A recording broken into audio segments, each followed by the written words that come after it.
Les maisonnettes phase sécure sont livrées en 3 sections. Le mur arrière, le mur de façade et finalement le pignon.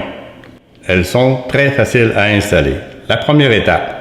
Du côté du cadre de la porte où la poignée est installée, on mesure plus ou moins 6 pouces à partir du cadre. Pour la hauteur, on mesure plus ou moins 24 pouces à partir du haut du cadre. On place le mur arrière et on le met au niveau. Si on a un mur de gyps, on marque les 4 trous du mur arrière à l'aide d'un crayon. On perce les 4 trous marqués pour y insérer des chevilles en plastique pour vis numéro 6, 1 pouce. On place ensuite le mur arrière aligné sur les 4 trous percés et on utilise des vis de 3/4 ou 1 pouce, empreinte Phillips ou cruciforme. Pour la deuxième étape, on glisse le mur de façade sur le mur arrière. Finalement, l'étape 3, on place le pignon sur le mur et on glisse le mur de façade environ un quart de pouce vers la gauche.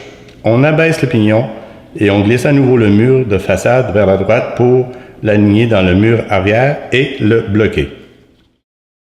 Maintenant, pensons aux modifications. Pour effectuer le changement, on glisse le mur de façade vers la gauche de 1/4 de pouce et on soulève le pignon. L'étape 2, on enlève les plaquettes et on place la nouvelle plaquette. On glisse le mur de façade, soit de gauche ou à droite, et on soulève les pictogrammes pour les remplacer selon les nouvelles conditions du résident. La cheminée. Son utilisation est facultative et doit être validée avec le service incendie.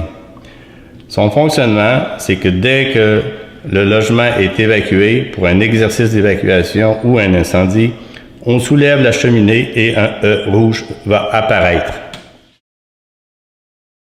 Dans les cas particuliers, par exemple un logement qui serait occupé par un couple, on place un deuxième mur pour indiquer les conditions de santé du deuxième occupant.